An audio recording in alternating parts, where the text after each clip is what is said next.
copper price continues to rage ahead and many companies are on the hunt for the metal. One such company is Solis Minerals with their Cinto Copper Project in Peru. And here to tell me more about it is the CEO, Mitch Thomas. Mitch, it's fabulous to see you again. How are you? Yeah, great to see you, Shay. Happy New Year. Now, we're going to talk a little bit about copper and what's happening in the market at the end of today's conversation. First of all, I wouldn't mind talking about drilling. Now, I know drilling is imminent at the Cinto Project. Can you tell me a little bit more about this?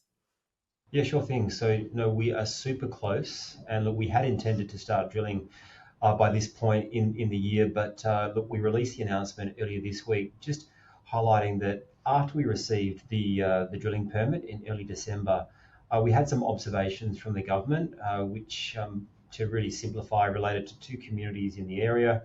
One that lacked census data and one that lacked what we call georeferencing, or I guess location information.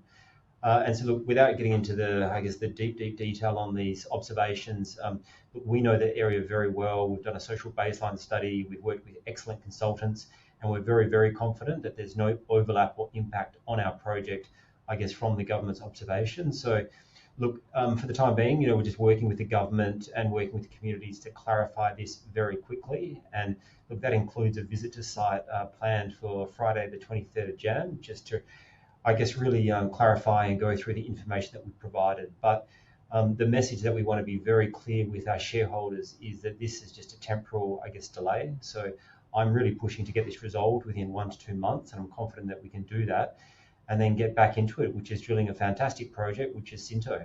Now, for everybody who is new to the Cinto story, can you sort of bring us up to speed about the project? Yeah, so look, it's been a project that we've had for I think about 2 to 3 years, and we have 100% of the rights to the project, which is important. And I think for the project itself, it's in a very good location. So it's in the southern part of Peru, which is where the majority of copper supply from that country comes from. But this project in particular, it resides along this Incapuquio Fault System, which in addition to being a very cool name, is correlated with a number of very large porphyries in that region. So from the project site, you can actually see the Tocopala mine.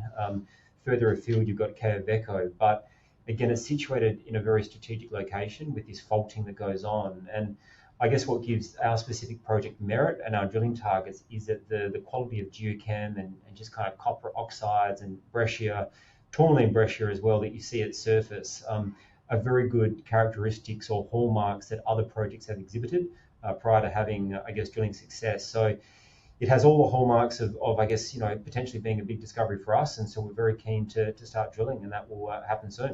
Now, the new year has begun, and obviously you are driving the Cinto project forward. What are some of the markers of success investors can look for? Yeah, so look, it's going to be news flow for us, which will be exploration related. So, within the next month, hopefully giving shareholders an update and positive news in terms of moving forward with our drilling program. And then as we go forward, it will be, visuals, it will be assays for the Cinto project. And then in Q2, commencing drilling at the Cucho project, which we acquired in October last year. So a very good pipeline of news flow for the next 6 months. And often you put some great photos in your updates as well. They are some sexy rocks that you managed to get in there. Yeah, of course. I mean, for us, we're very lucky in that some parts of the world you have to do a lot of exploration where there's a lot of cover.